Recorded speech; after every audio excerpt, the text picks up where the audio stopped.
అవసరం ఉంది. ఆల్ పేపర్స్లో దాదాపు ఇదే వార్త కనిపిస్తున్నది. ఈ దృశ్యాలు వీటితోనే ఈ పేపర్లన్నీ నిండిపోయిన పరిస్థితి. చూడండి ఒక్కసారి.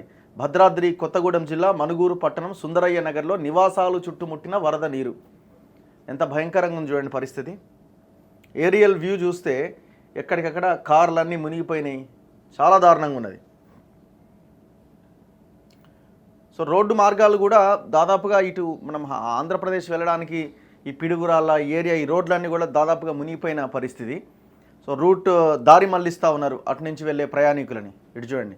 సూర్యాపేట జిల్లా అర్వపల్లి కస్తూర్బా విద్యాలయం చుట్టూ వరద చేరడంతో విద్యార్థులను తరలిస్తున్న అధికారులు. సో హాస్టల్ లోపలికి మొత్తం నీళ్ళు వచ్చేసిన ఫోటోలు కనిపిస్తున్నాయి. పాపం మహబాద్ జిల్లాలో ఆకేరు వాగులో కొట్టుకుపోయి చనిపోయిన అశ్విని గల్లంతైన తండ్రి మోతీలాల్. ఎంత ఘోరం చూడండి. దాదాపు 15 మంది చనిపోయారు, 5గురికి పైన గల్లంతయ్యారు. ఖమ్మం నగరంలో ముంపు ప్రాంతం నుంచి ఒక మహిళను తరలిస్తున్న యువకుడు.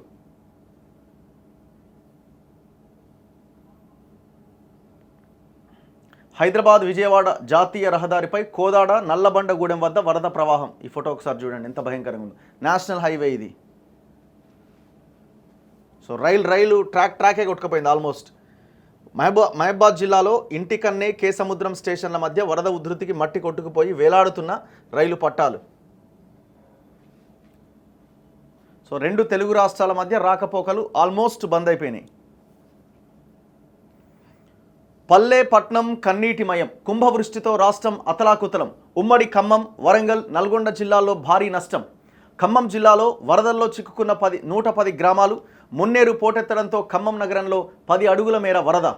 నల్గొండ జిల్లా కోదాడలో పలు కాలనీలు జలదిగ్బంధం. మహబాద్ జిల్లాలో 2 చోట్ల, సూర్యాపేట జిల్లాలో 1 చోట కోతకు గురైన రైల్వే ట్రాక్. నాగార్జున సాగర్ ఎడమ కాలువకు 3 చోట్ల గండ్లు. మునిగిన భక్తరామదాసు పంప్ హౌస్. పెద్దవాగు నూతన రింగ్ బండ్కు గండి. వర్షం విలయం సృష్టించింది. మిన్ను మన్ను ఏకమైనట్లుగా కుంభవృష్టి కురవడంతో రాష్ట్రంలో జనజీవనం అతలాకుతలమైంది. వానలకు వాగులు వంకలు పొంగిపొర్లి గ్రామాలు కాలనీల్లోని లోతట్టు ప్రాంతాలను ముంచెత్తాయి.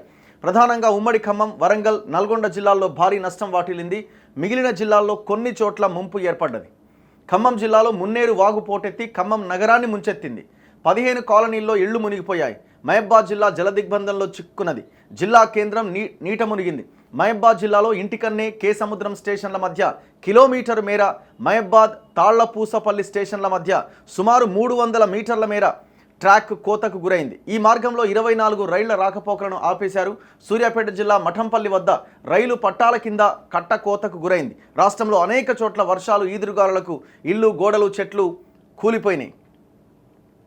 సో సిచ్యువేషన్ ఎంత భయంకరంగా ఉందంటే నల్గొండ, సూర్యాపేట్, మహబూబ్నగర్ జిల్లాలో పలు చోట్ల సాగునీటి కాలువలు కూడా తెగిపోయినాయి.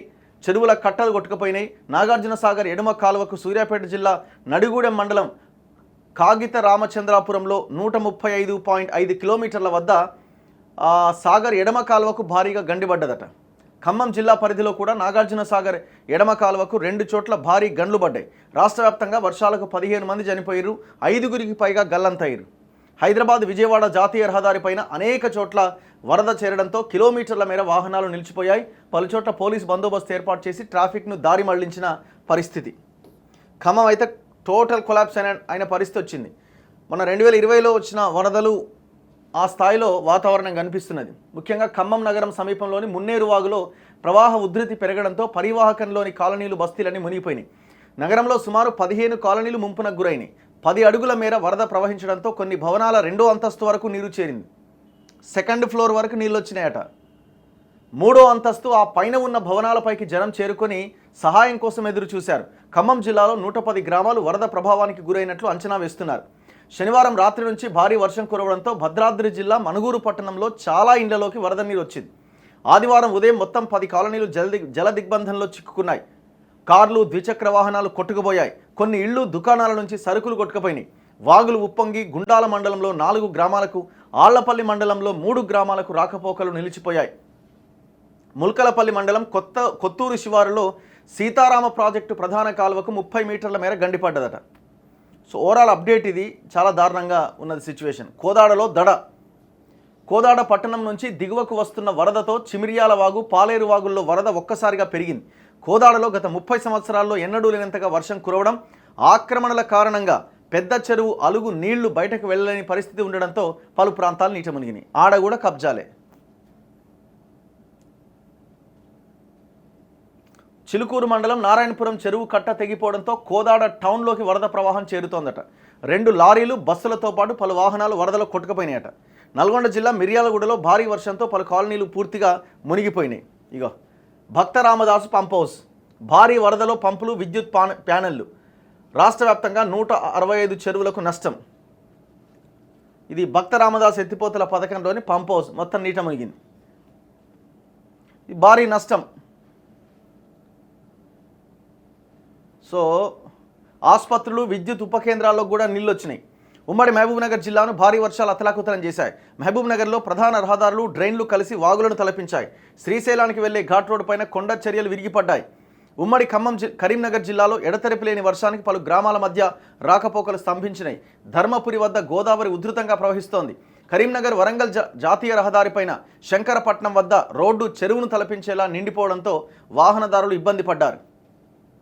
ఎక్కడ చూడు నీళ్ళే. మంచిర్యాల జిల్లా, నిర్మల్ జిల్లా, తెలంగాణ మహారాష్ట్ర సరిహద్దున ఉన్న పెన్గంగా నది కూడా ఉధృతంగా ప్రవహిస్తున్నదట. దీంతో ఆదిలాబాద్ జిల్లాలోని బేలా, జైనత్ మండలాల్లో పంట పొలాలు కూడా నీట మునిగిపోయినాయి. రైతులు కూడా చాలా ప్రాంతాల్లో చాలా తీవ్రంగా నష్టపోయారు. సో ప్రభుత్వం యుద్ధ ప్రాతిపదికన రివ్యూలు చేయాలా, సమీక్షలు చేయాలా, ఉన్న పరిస్థితిని ఎప్పటికప్పుడు అంచనా వేస్తూ బడ్జెట్ రిలీజ్ చేస్తూ ఆ ప్రజలను ఆదుకోవాల్సిన అవసరం ఉన్నది. ఎందుకంటే ప్రతిదానికి డబ్బులతో సంబంధమే.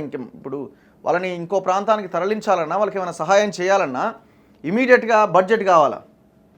సో ఆ దిశగా ప్రభుత్వం ఆలోచించాల్సిన అవసరం ఉన్నది. సో ఎక్కడెక్కడ ఆర్టీసీ బస్సులు కూడా ఆగిపోయినాయి. రాష్ట్ర వ్యాప్తంగా భారీ వర్షాలు పడడంతో బస్సులు కూడా లేవు. కాబట్టి ఇవాళ కూడా స్కూళ్ళకు కానీ ప్రైవేట్ ఆఫీసులన్నింటినీ కూడా సెలవు ప్రకటించారు. ఇంకో ఎక్కడిది? మహబాద్ జిల్లా మరిపేడ మండలం పురుషోత్తమాయగూడెంలో ఆకేరు వాగులో కొట్టుకుపోయిన కారు. పాపం తండ్రి బిడ్డ ఇద్దరు చనిపోయారు. పాప చనిపోయింది, ఆయన గల్లంత అయిండు, ఇంకా ఆయన కూడా కష్టమే.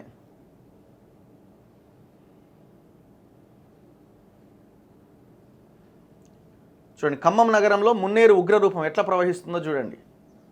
సో చాలా భయంకరంగా ఉన్నది సిచ్యువేషను. సో ప్రజలు బయటికి వెళ్ళకపోవడమే బెటర్. అత్యవసరం అయితే తప్ప బయటకు వెళ్ళకండి.